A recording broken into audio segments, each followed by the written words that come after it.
Depan belakang pelihara anjing semua. Misalnya menggonggong dalam waktu yang bersamaan, kita ini terganggu nggak? Artinya apa? Bahwa suara-suara, ya suara-suara ini, apapun suara itu ya, ini harus kita atur. Yang menjadi penting banget, memang namanya pejabat publik termasuk Menteri Agama mestinya lebih berhati-hati dalam penggunaan diksi, kosakata yang bisa menimbulkan kemarahan sebagian kalangan Muslim atau secara umum umat Islam lah ya. Apalagi kalau kaitannya aturan ini kemudian disama-samakan dengan suara anjing yang menggonggong dalam 5 kali dalam sehari, tentu ini bagian dari perkataan yang menurut saya kurang elok untuk diucapkan oleh seorang pejabat publik.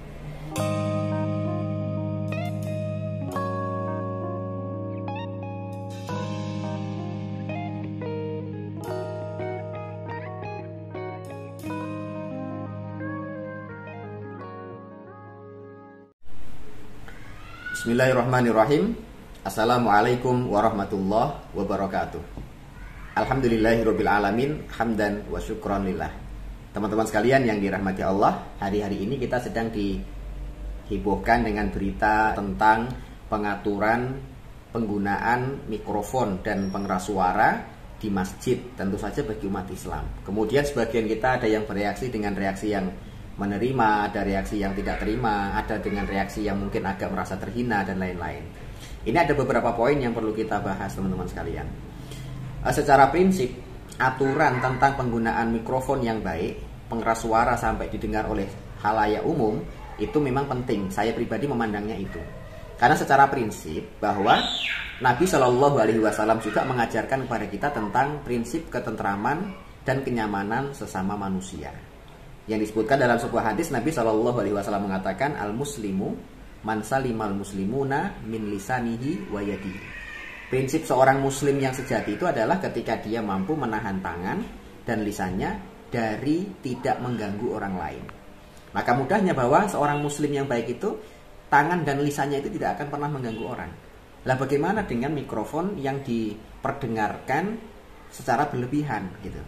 Saya tidak bicara tentang lima waktu sholat ya, karena ini ada adzan yang memang menjadi asasi ajaran Islam yang juga bagian dari syiar Islam, itu gak mungkin ditinggalkan. Tapi mungkin yang diatur oleh Kemenak itu bukan tentang 5 waktu sholat itu, tapi penggunaan di luar jam waktu sholat gitu. Nah teman-teman sekalian, kalau kita memahami tentang prinsip ketentraman, kenyamanan bagi semua orang, kita sebagai seorang muslim itu yang harus kita lakukan untuk mereka, maka pengaturan ini kita anggap sebagai sesuatu yang penting dan harus ada gitu.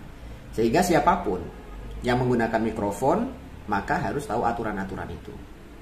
Yang kedua, karena ini prinsipnya ini sebenarnya tidak hanya untuk umat Islam dalam kegiatan Islam, tapi harusnya berlaku untuk semuanya. Nah, karena kebisingan, kemudian ketidaktentraman suara yang beredar di tengah masyarakat kita itu sebenarnya juga tidak hanya pada mikrofon masjid dan musola atau langgar, tapi semua kegiatan yang berpotensi mengganggu kenyamanan dari sisi suara. Ada dangdutan, ada konser, gitu ya. Ada juga mungkin kalau di jalanan tuh knalpot motor dan mobil yang meraung-raung itu juga sebenarnya bagian dari potensi terjadinya kebisingan di tengah masyarakat kita. Kalau itu semuanya diatur, sebenarnya saya sebagai muslim pun akan merasa bahwa ini penting gitu. Termasuk ketika aturan itu mengenai diri kita sebagai muslim dengan segala aktivitas keperibadanan kita, maka itu menurut saya sangat penting sekali. Diatur itu justru bagus. Kan nggak mungkin kalau seandainya ada orang membunyikan murotal ngaji Al-Quran itu, tapi tengah malam tempatnya dan nggak ada berhentinya. Itu tentu bagi saya pribadi itu mengganggu sekali. Memang ada yang harus diperdengarkan dan kapan harus pada wilayah yang privat gitu. Nah itu yang kedua. Yang ketiga teman-teman sekalian, terkait masalah aturan ini, sebenarnya ini bukan aturan baru. Walaupun tertanggalnya baru, tapi sebenarnya aturan yang sama persis dengan ini itu sudah banyak. Dulu kalau tidak salah di tahun 78 ini juga sudah pernah ada edaran instruksi Direktur Jenderal Bimbingan Masyarakat Islam atau Bimas Islam tahun 78 tentang tuntunan penggunaan pengeras suara di masjid dan musola.